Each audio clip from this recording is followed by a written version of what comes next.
15 August 1975 তারিখটি বাংলাদেশের ইতিহাসে একটি উল্লেখযোগ্য দিন। এই দিনটি জাতীয় শোক দিবস হিসাবে পালন করা হয়, কারণ 1975 সালে 15 আগস্ট তারিখে বাংলাদেশের স্বাধীনতার স্থপতি ও প্রথম রাষ্ট্রপতি শেখ মুজিবুর রহমান সহ তার পরিবারের অধিকাংশ সদস্যকে নির্মমভাবে হত্যা করা হয়। ঘটনার বিবরণ: তারিখ 15 আগস্ট 1975। স্থান: ধানমন্ডি 32 নম্বর রোড, ঢাকায় অবস্থিত শেখ মুজিবুর রহমানের বাসভবন। শিকার: শেখ মুজিবুর রহমান এবং তার পরিবারের অধিকাংশ সদস্য।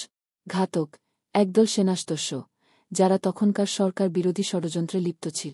প্রতিক্রিয়া: দেশীয় প্রতিক্রিয়া: এই দিনটি বাংলাদেশের ইতিহাসে একটি কালো অধ্যায় হিসাবে বিবেচিত হয়। এই হত্যাকাণ্ড দেশের জনগণের মধ্যে শোক ও বেদনার সঞ্চার করে।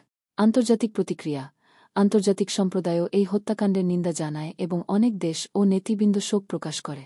1975 সালের 15 আগস্ট শোক দিবস: 1975 সালের ঘটনার স্মরণে এই দিনটি জাতীয় শোক দিবস হিসাবে পালন করা হয়।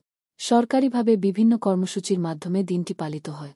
সমাবেশ ও সভা: বিভিন্ন রাজনৈতিক দল, সংগঠন এবং প্রতিষ্ঠান এদিন শোকসভা, আলোচনা সভা এবং প্রার্থনার আয়োজন করে। অতিরিক্ত তথ্য: 1996 সালে শেখ হাসিনার নেতৃত্বাধীন আওয়ামী লীগ সরকার ক্ষমতায় আসার পর 15 আগস্টকে জাতীয় শোক দিবস হিসাবে ঘোষণা করা হয়।